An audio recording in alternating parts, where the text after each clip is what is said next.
Você sabe qual é o papel de um auditor contábil nas empresas? Na reportagem a seguir você vai saber um pouco mais sobre esse profissional e a prática do compliance. O auditor contábil tem como responsabilidade emitir opinião sobre as movimentações financeiras de uma empresa, tendo como objetivo aumentar o grau de confiança dessas informações.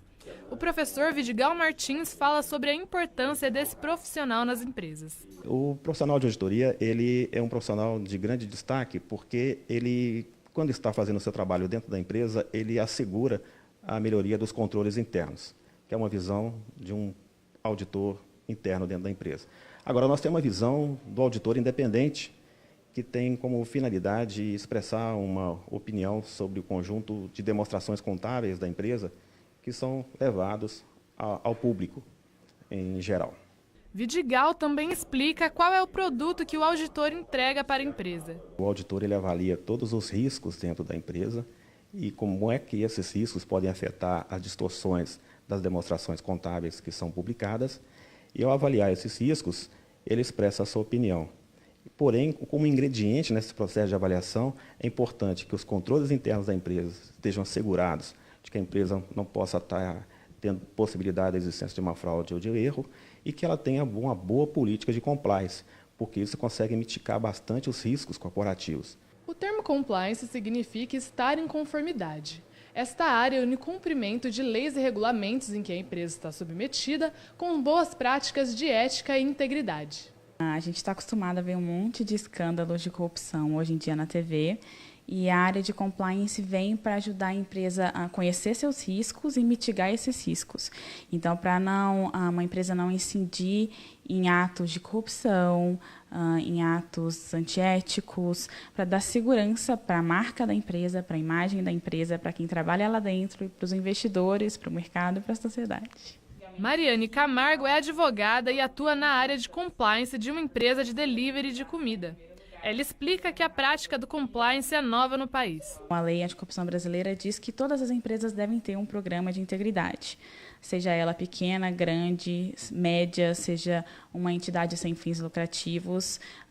Tudo depende da maturidade da empresa e como ela vai desenvolver esse programa de integridade.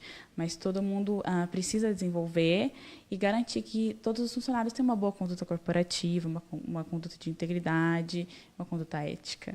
Ela ainda fala sobre o funcionamento da prática na empresa onde trabalha. A minha empresa ela não participa de licitações públicas, então a gente garante todas as boas práticas de integridade lá dentro e a gente usa por analogia e no sentido extensivo todas as boas práticas anticorrupção que a gente vê nas leis, regulamentos e no mercado contra a corrupção de agentes públicos para agentes privados. Apesar da a corrupção privada não ser um crime ainda em legislação brasileira, a gente combate e critica igualmente.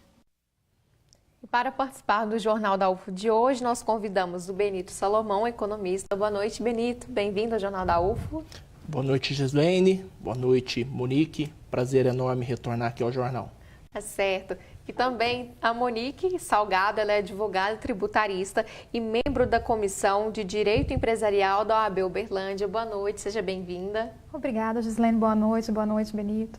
Nós vimos então agora há pouco essa reportagem que mostra um pouco do trabalho de um auditor contábil em uma organização. Benito, essa questão do compliance e a figura de um auditor, ela é importante, prezando a questão da integridade, da ética nas empresas? O que você acha disso? Eu acho que é extremamente importante em uma sociedade contemporânea cujas relações, inclusive as relações financeiras, comerciais, estão se tornando cada vez mais complexas. A noção de reputação das empresas, ela pode ser colocada à prova a qualquer momento e isso pode ser perdido em questão de segundos. Às vezes você demora anos para se construir a reputação de uma empresa como uma empresa sólida, honesta, de boas práticas, etc.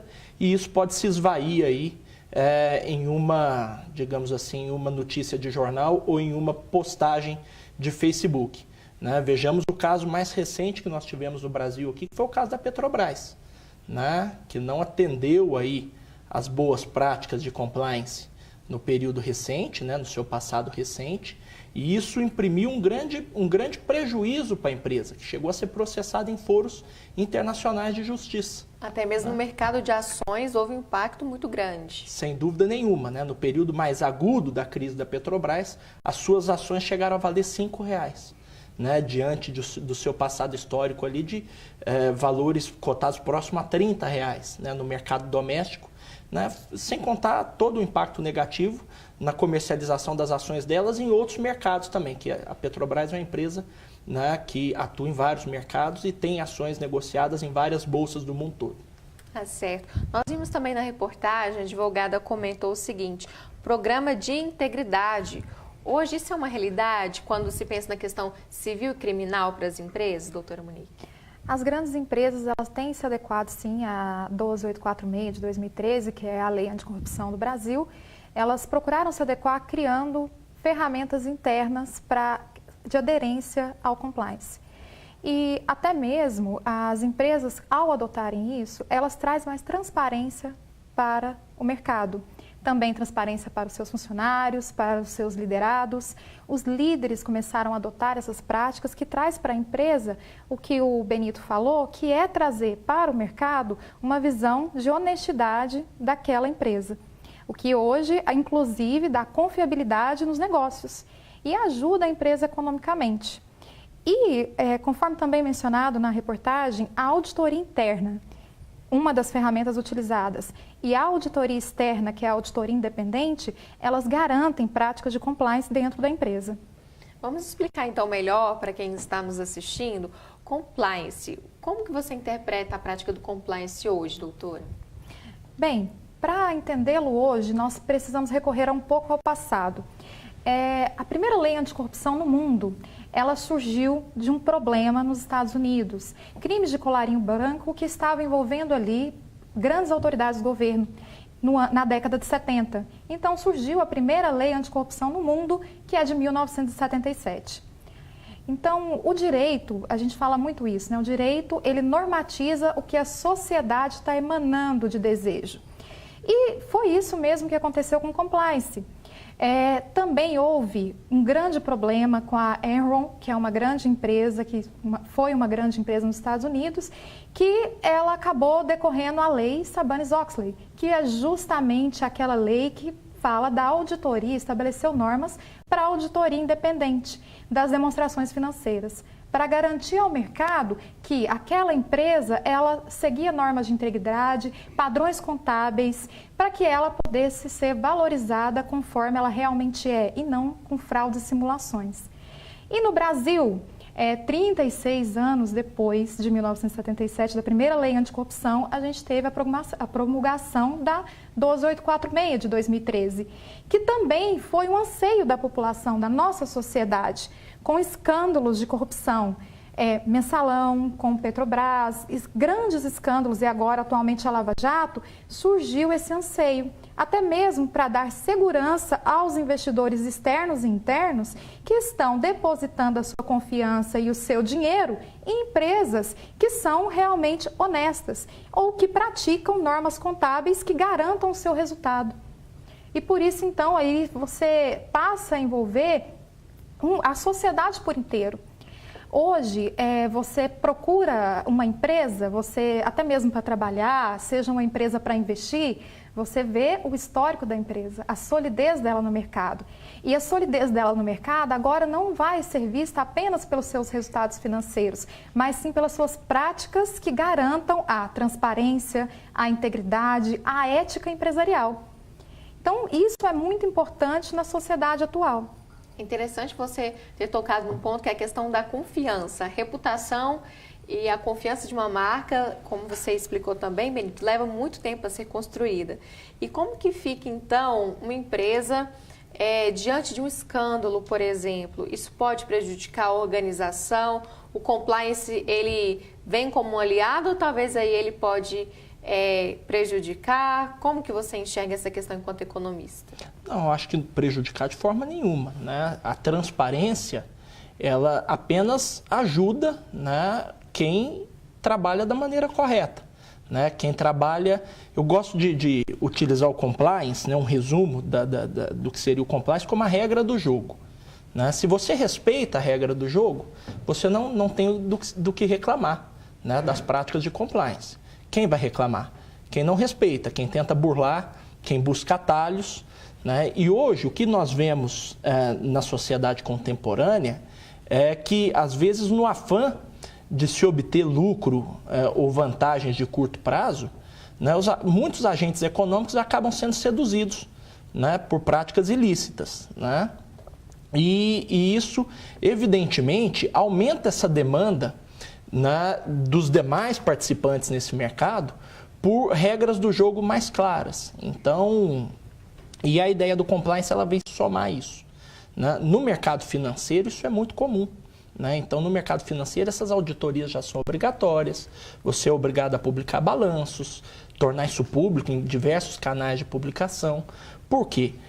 A questão foi dita aqui, as relações econômicas elas são permeadas na base da confiança.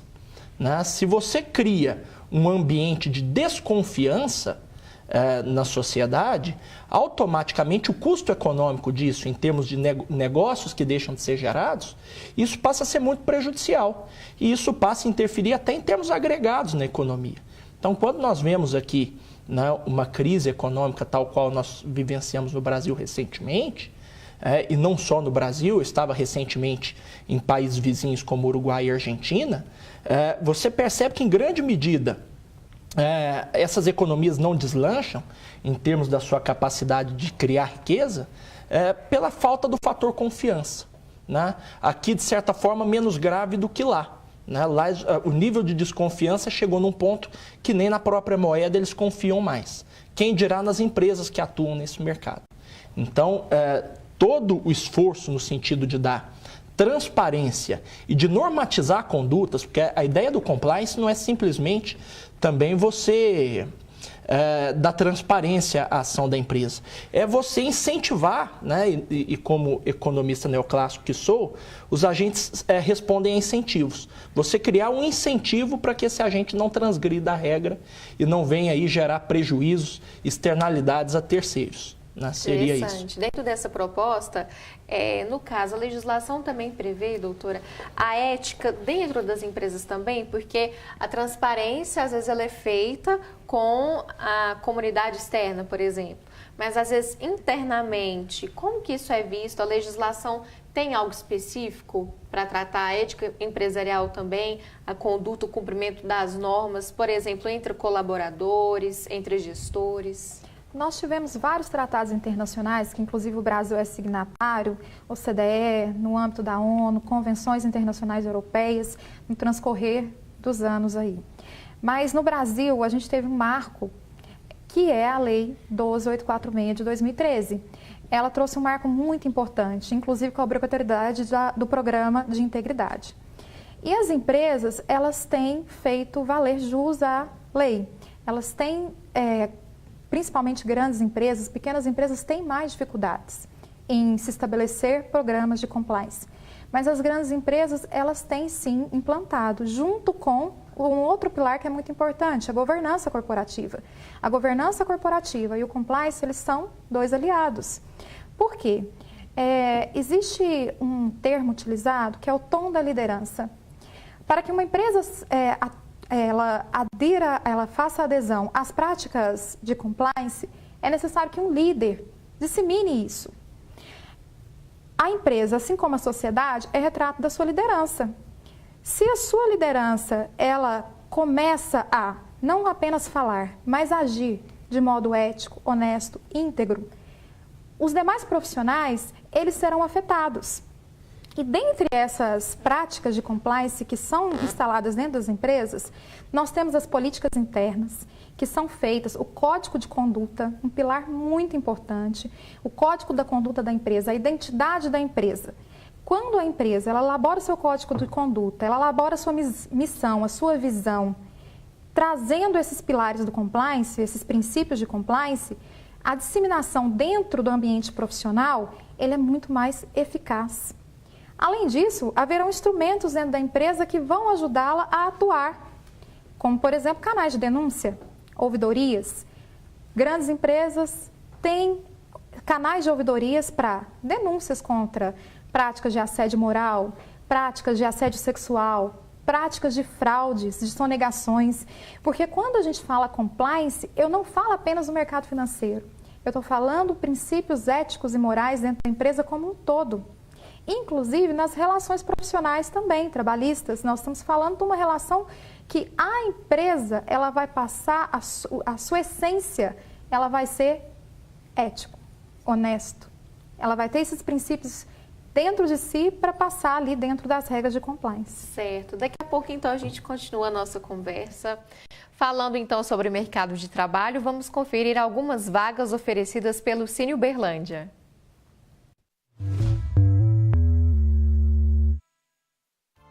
Uma vaga para eletricista de instalações de veículos automotores. A empresa exige experiência de 6 meses, carteira de habilitação D e ensino fundamental. Salário a combinar.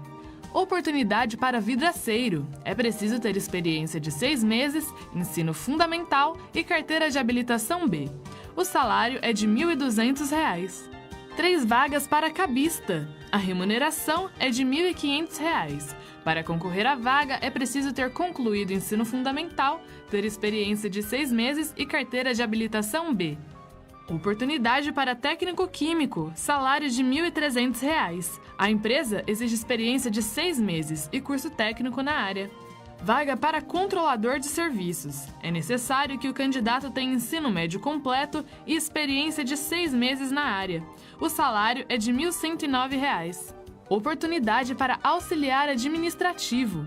É preciso ter concluído o ensino médio e ter 6 meses de experiência. A remuneração é de R$ 1.287. Será que o compliance pode ser aplicado em empresas de pequeno e médio porte? Saiba mais depois do intervalo. Não saia daí, nós voltamos já já.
O Jornal da UF está de volta e agora vamos ver como fica o tempo amanhã em Uberlândia e outras cidades da região.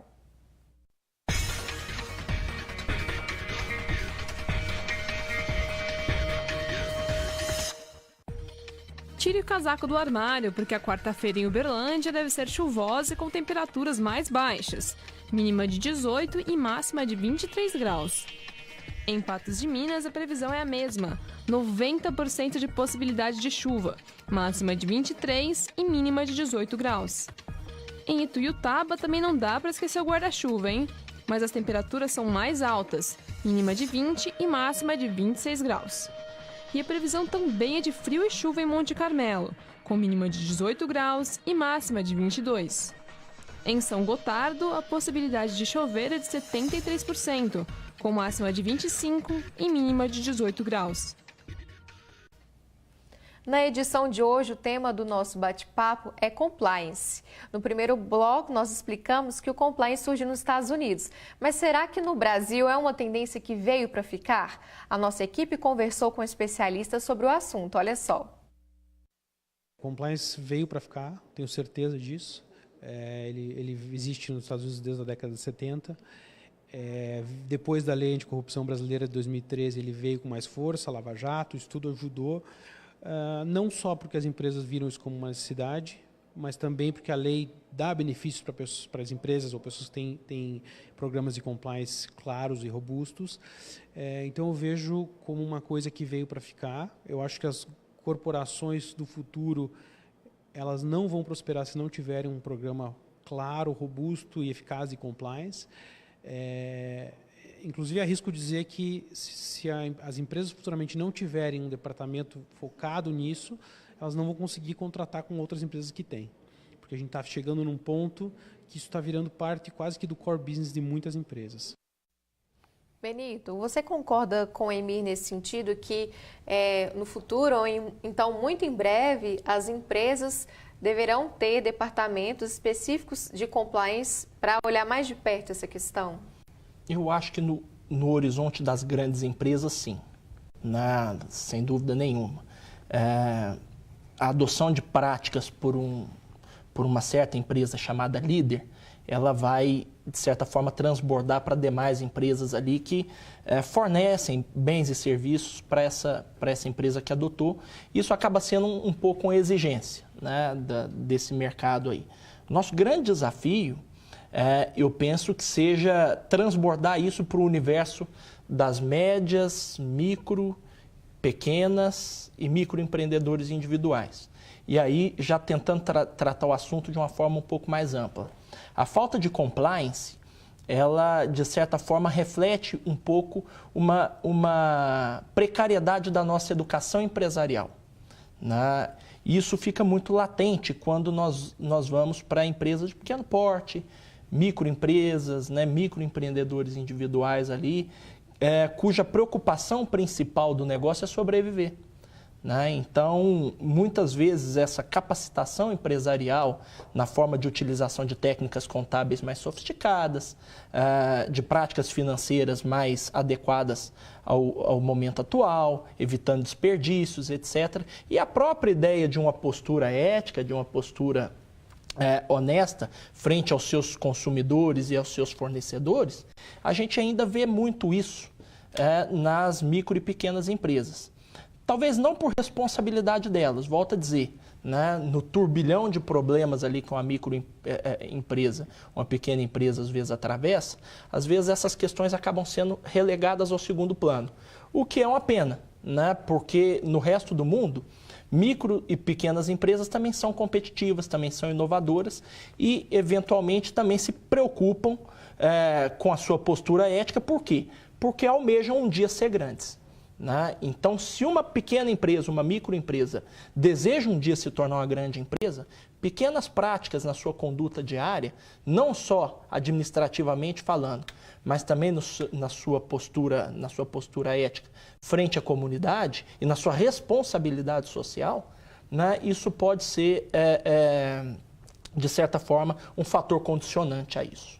Interessante. Partindo então desse ponto, quem está começando uma firma pode desenvolver o compliance? Olha só o que o Emir Khallouf respondeu.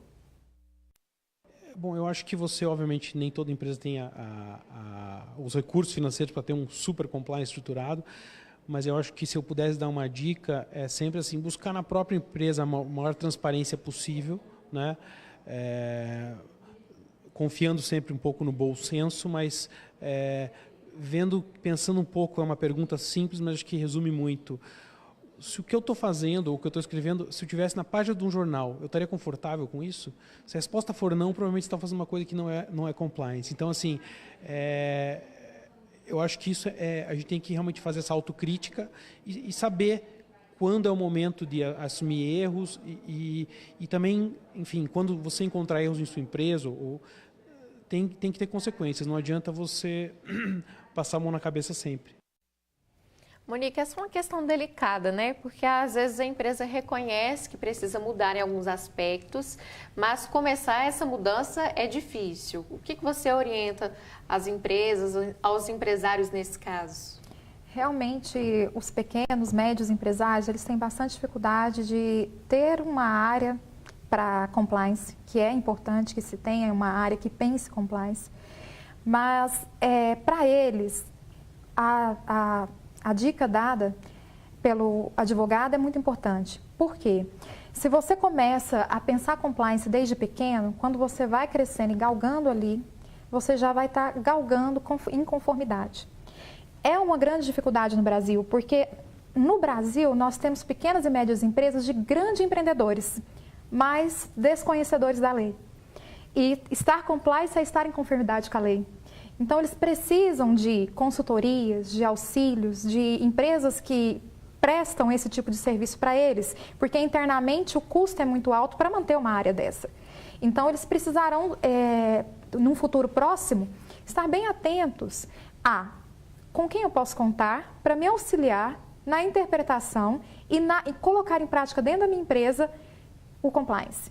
Porque o compliance, ele vai muito além de estar em conformidade. É você pensar e tomar decisões conscientes. E pensar e tomar decisões conscientes, você precisa conhecer o que a norma diz. Seja a norma interna da empresa, seja a norma externa, ela está voltada para isso. É uma decisão consciente.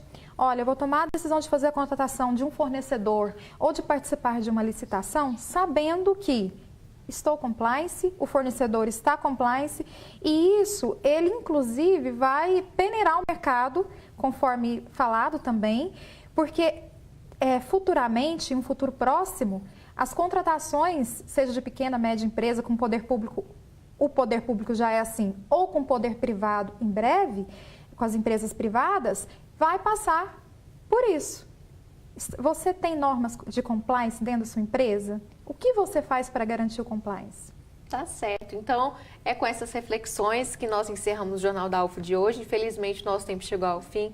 Benito, muito obrigada pela sua presença. Muito obrigado, Gislene. Muito obrigado, Monique. Sempre um prazer estar aqui. Tá certo. Monique, muito obrigada também. Seja sempre bem-vindo ao Jornal da UFO. Agradeço, Gislene, agradeço, Benito. Boa noite para vocês também. Então, esta edição encerra por aqui. Para você, uma excelente noite e te espero amanhã.